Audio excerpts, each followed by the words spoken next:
You finish lunch. You push the plate away. And within 20 minutes, your eyelids feel like they have small weights hanging from them. Your thoughts get slow. Your legs feel heavier than they did an hour ago. You tell yourself it is normal. You tell yourself this is just what happens now that you are older. Maybe you blame the coffee wearing off. Maybe you blame a bad night of sleep.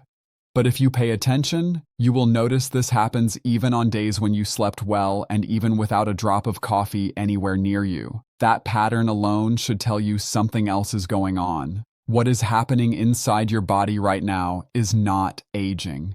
It is not laziness. It is your blood pressure actually falling in real time while you sit there. And for some of you, that drop is steep enough to be dangerous. This has a name. Doctors see it constantly in people over 60, and by the end of this video, you are going to understand exactly why it happens to you and exactly what to do about it starting at your very next meal. Before we go further, I want to ask you for something small. If you are over 50 and you want doctor-level explanations without the confusion and without the sales pitch, consider joining this channel. Every person who does helps this reach someone else who is sitting there right now, tired after their own lunch, wondering if something is wrong. It costs you nothing, and it genuinely helps someone else find this information in time. By the way, my name is Dr. Matthew Clark. I am an internal medicine and preventive health physician, and for the last 15 years, I have worked almost exclusively with men and women over 50. Not because I do not enjoy treating younger patients, but because I noticed something early in my career. The health disasters that hit people in their 60s and 70s are almost never sudden. They build quietly for months, sometimes years, while everyone around the patient, including well-meaning family members, calls the early warning signs normal aging. I got tired of watching that happen. So now I spend my time explaining clearly and honestly what your body is actually trying to tell you. Let me ask you something, and be honest with yourself. Does this happen after almost every meal, or mostly after your biggest meal of the day? Does it get worse if the meal was heavier, or does it happen even after something small? I ask because the pattern itself is a clue, and I want you thinking about your own pattern while you watch the rest of this video, because it will change how you use what I am about to teach you. Here is something most people do not know. Roughly 1 in 3 adults over the age of 65 experiences a meaningful drop in blood pressure after eating. Among people living in nursing facilities, some research puts that number even higher, closer to 1 in 2. And here's the part that worries me most as a physician. Most of these people are never told. They are never tested for it. They just quietly assume they are getting weaker or lazier, or that their body is simply wearing out. That assumption is not just inaccurate. In some cases, it is dangerous because this same drop in blood pressure is a known contributor to fainting and to falls in older adults, and falls are one of the leading causes of serious injury in people over 65. I am going to come back to that connection later because there is a specific moment of the day where the risk is highest, and I want you to know exactly when that is before this video ends. Right now, while you are watching this, I want you to try something. Sit up straight if you are not already and gently press 2 fingers against the inside of your wrist, just below your thumb, until you feel your pulse. Do not press hard, just enough to feel the rhythm. Count roughly how many beats you feel in 10 seconds. Hold that number in your mind. Here is why this matters.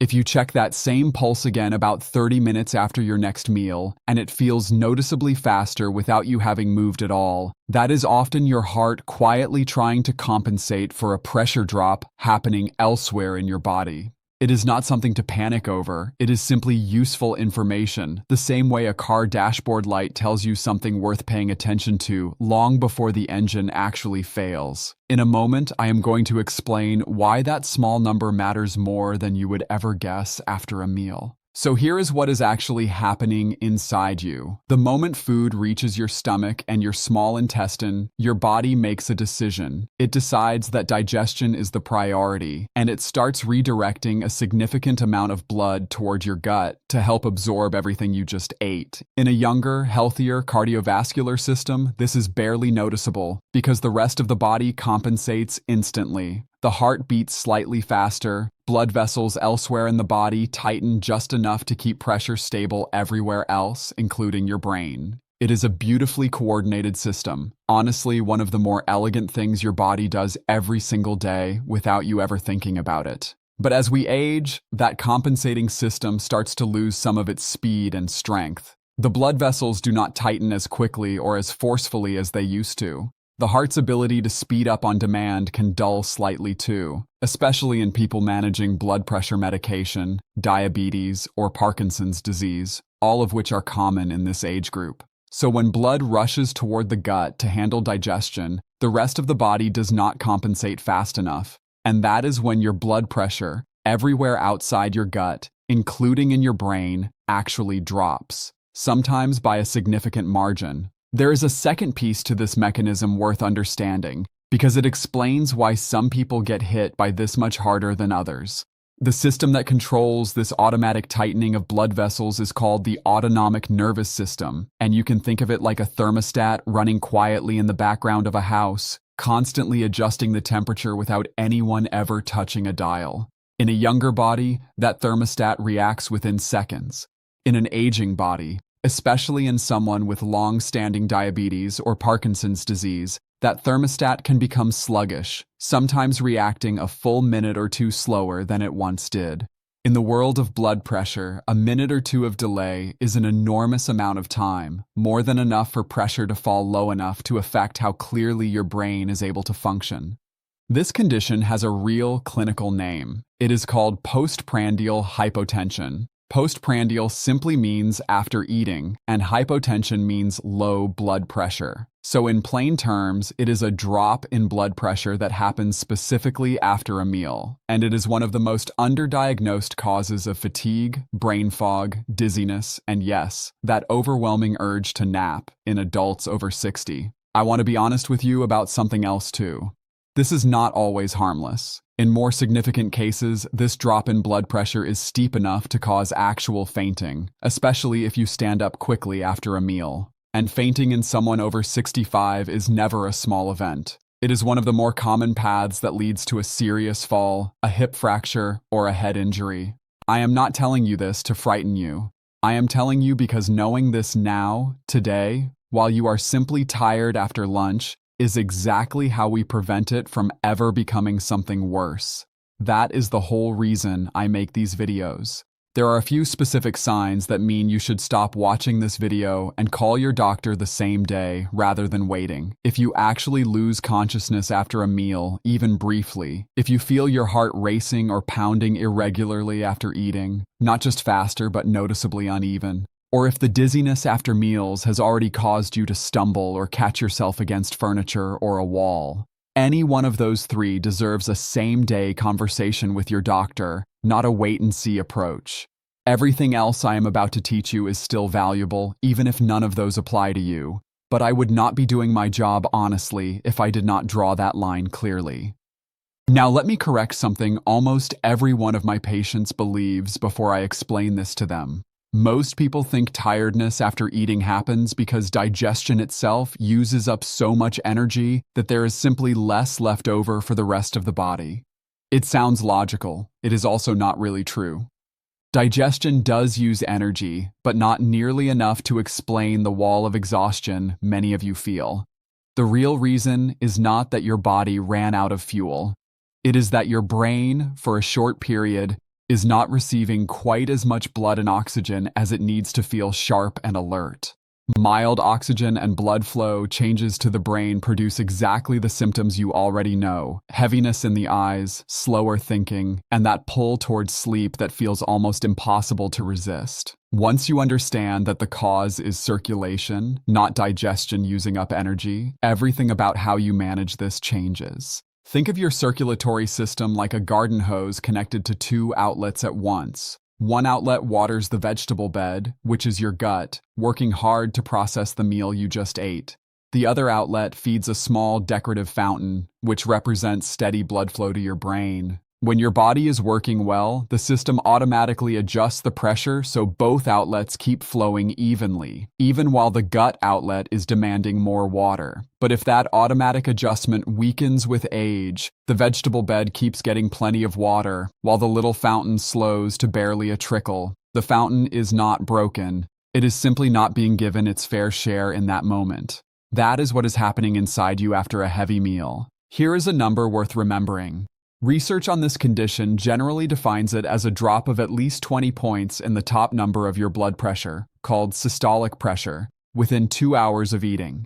20 points may not sound dramatic, but for someone whose blood pressure was already on the lower or borderline side to begin with, that drop can be enough to genuinely affect how the brain functions for a short window of time. This is well documented in cardiovascular and geriatric medicine, and most physicians who treat older adults regularly see this pattern in their practice. I also want to draw a clear line between this condition and something else that can feel similar, because confusing the two means treating the wrong problem entirely. Low blood sugar after a meal, sometimes called reactive hypoglycemia, can also cause tiredness after eating, but it usually comes with a different fingerprint. Low blood sugar tends to bring sweating, a trembling feeling in the hands, and a sharp, almost desperate hunger, usually within 2 to 4 hours after eating, and it often improves quickly once you eat something small. Postprandial hypotension, the condition we are focused on today, tends to bring lightheadedness when you stand, a feeling of the room tilting slightly, and a heaviness rather than shakiness, and it typically appears within the first 30 minutes to 2 hours after eating, easing on its own as digestion finishes rather than improving instantly with more food. Both conditions deserve medical attention, but they call for different questions and different tests, which is exactly why I want you using precise language with your doctor instead of a vague description like just feeling tired. If you genuinely are not sure which one describes you, a simple way to start narrowing it down at home is to notice whether lying down for a few minutes makes the feeling better quickly. With low blood sugar, eating something typically helps faster than resting does. With a blood pressure drop, lying down and elevating your legs slightly tends to bring relief faster than food does, because you are giving your heart an easier job of getting blood back up to your brain without fighting gravity at the same time. I want to point something out that most people never connect. A lot of healthcare simply is not built to catch this. There is no billing code for a doctor sitting with you for 15 minutes to check your blood pressure before and after a meal. Appointments are short. Symptoms like afternoon tiredness get written off quickly, sometimes as depression, sometimes as simply getting older, sometimes as nothing at all. The system is generally built to respond after something goes wrong, a fall, a fainting episode in the emergency room, rather than to sit with you calmly beforehand and ask the right question. That is not a conspiracy. It is simply how a busy, overloaded system tends to prioritize its time.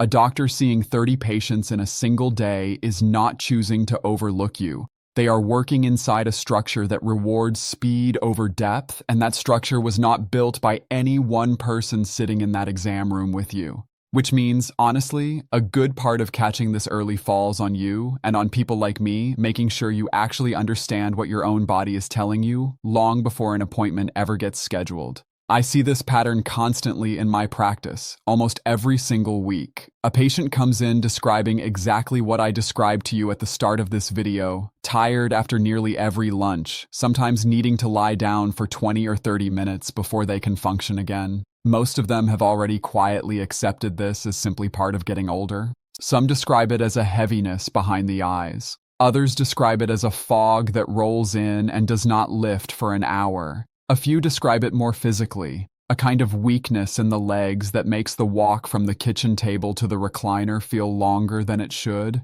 Different words, same underlying pattern. Many have never once had their blood pressure checked both before eating and again afterward, because nobody thought to ask for it specifically that way. Some of these patients have been living with this for 3 years or longer before anyone connected the dots. 3 years of quietly canceling afternoon plans, 3 years of feeling embarrassed about needing a nap like a child, all because nobody asked the one specific question that would have identified it in a single office visit. When we finally do check it properly, in a meaningful number of these cases, we find exactly this pattern, a real, measurable drop after the meal, and almost every single time, the same reaction follows. Relief. Not fear, relief, because finally there is a name for what they have been feeling, and a name means there is something concrete we can actually work with. I promised I would come back to the moment of highest risk, and here it is. The most dangerous window is standing up quickly within the first 30 to 60 minutes after finishing a meal, especially if you have been sitting for a while and then need to walk somewhere, use the restroom, or answer the door. That is the exact moment when a blood pressure that has already dropped from digestion gets an additional sudden challenge from standing. And that combination is what most commonly leads to the lightheadedness, or in more serious cases, the fainting that I mentioned earlier. Simply knowing this window exists and moving through it a little more carefully meaningfully lowers your risk. Now here is a question worth thinking about honestly for a moment. If a simple doctor-recommended change to how you eat and move after meals could meaningfully lower your risk of dizziness and falling, would you actually make that change starting today?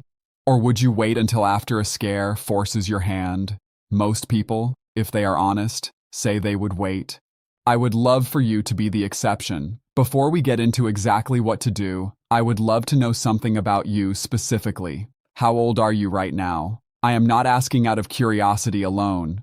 Your age genuinely shapes what I recommend because the right pace of movement after a meal and the right blood pressure targets look somewhat different for someone at 62 compared to someone at 82.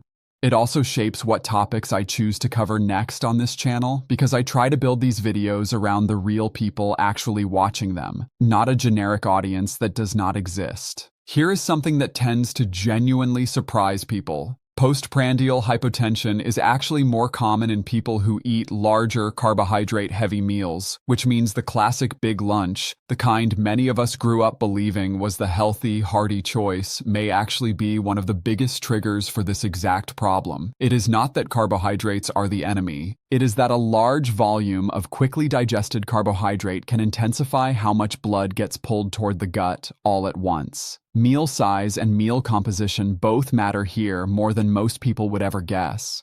Temperature can play a role too. A very hot meal or a very hot beverage tends to widen blood vessels in the digestive tract even further, which can pull even more blood away from the rest of the body, so a large hot lunch on a warm day is often the single most challenging combination your circulatory system faces all week. None of this means you need to eat cold food or give up things you enjoy. It simply means understanding your own personal triggers, since some people react strongly to carbohydrate-heavy meals while others are affected more by portion size or temperature. And the only way to know your own pattern is to start paying attention the way we talked about earlier in this video. Remember that sloping line I showed you at the very start of this video? That is exactly what we have been talking about this entire time, your blood pressure quietly sliding downward after a meal. Now that you know its name, and now that you know why it happens, it stops being a mysterious feeling of tiredness and starts being something you can actually manage with specific, doable steps. So let us talk about exactly what to do, starting at your very next meal. I am going to give you 8 specific steps. The first step: eat smaller meals more frequently rather than 2 or 3 large ones. This does not mean eating more food overall, it means dividing the same amount of food across more sittings, so your gut is never asked to process a large volume all at once. A smaller volume of food reaching your gut at once means a smaller demand for blood flow all at once, which is gentler on your system. The second step: slow down. Eating the exact same meal over a longer period of time reduces how sharply your blood pressure drops, because the digestive demand is spread out rather than arriving all at once. The third step: reduce the proportion of quickly digested carbohydrates at any single meal, particularly refined ones like white bread or sugary drinks, and pair them with protein or healthy fat, which slows the whole digestive process down. A useful, simple rule is to picture your plate divided into thirds, with 1/3 being a lean protein like chicken, fish, or beans, because protein slows down how quickly your stomach empties into your small intestine, which spreads out the demand for blood flow instead of releasing it all in one sudden wave. The fourth step: Stay seated for at least 30 minutes after finishing a meal before standing up to walk any real distance. If you do need to get up sooner, stand up slowly, pause for a few seconds, holding on to something sturdy, and let your body adjust before you start walking. The fifth step, drink a full glass of water in the 15 minutes before you eat. This sounds almost too simple, but it has genuinely been shown to help support blood pressure during digestion in older adults. The sixth step, if you take blood pressure medication, talk to your doctor about the timing of your dose relative to your meals, because taking certain blood pressure medications too close to a large meal can intensify this drop. Some physicians will even suggest moving a morning dose to a different point in the day entirely if your biggest meal is at midday. But again, that decision belongs entirely to your doctor, not to a video. Please do not adjust any medication on your own. This is strictly a conversation to have with your prescribing doctor. The seventh step, consider a short, gentle walk about 20 minutes after eating rather than immediately, once that highest risk window has passed, since light movement at the right time can actually help circulation rather than working against it. The eighth step, if you notice this happening consistently, especially with any dizziness, blurred vision, or a fast heartbeat after meals, ask your doctor directly for a blood pressure check, both sitting and standing, before and after a meal. Use those exact words.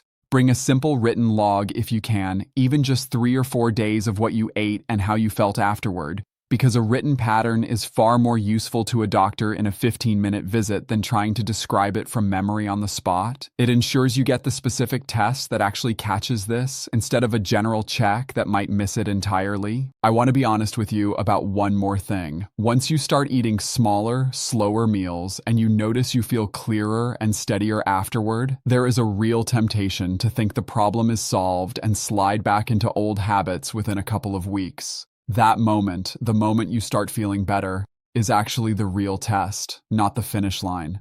The habit only keeps protecting you if it becomes a normal part of how you eat, not a temporary fix you drop the moment the discomfort fades. If this video helped even one thing click into place for you today, please consider sending it to someone in your life who also gets tired after every meal and has never quite known why.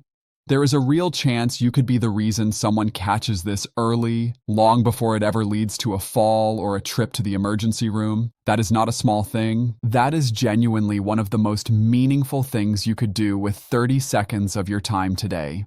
Think about someone specific in your life right now. A sibling, a neighbor, an old friend from work, someone who has mentioned needing a nap after lunch and laughed it off as just getting old.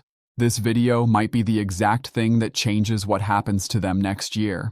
And if this channel has been useful to you, joining as a subscriber helps this information reach the next person sitting exactly where you were at the start of this video, tired, confused, and quietly worried something might be wrong. Before we close, I would genuinely love to hear from you. Has this happened to you? And if so, when did you first notice the pattern? And is there a specific health topic connected to aging that you have been wanting a clear, honest explanation of? Something nobody has ever quite laid out for you in plain language? Tell me below. I read these, and quite a few of the videos on this channel started as a direct answer to a question someone left in the comments just like this one. Let me leave you with a clear summary of what to actually do starting today.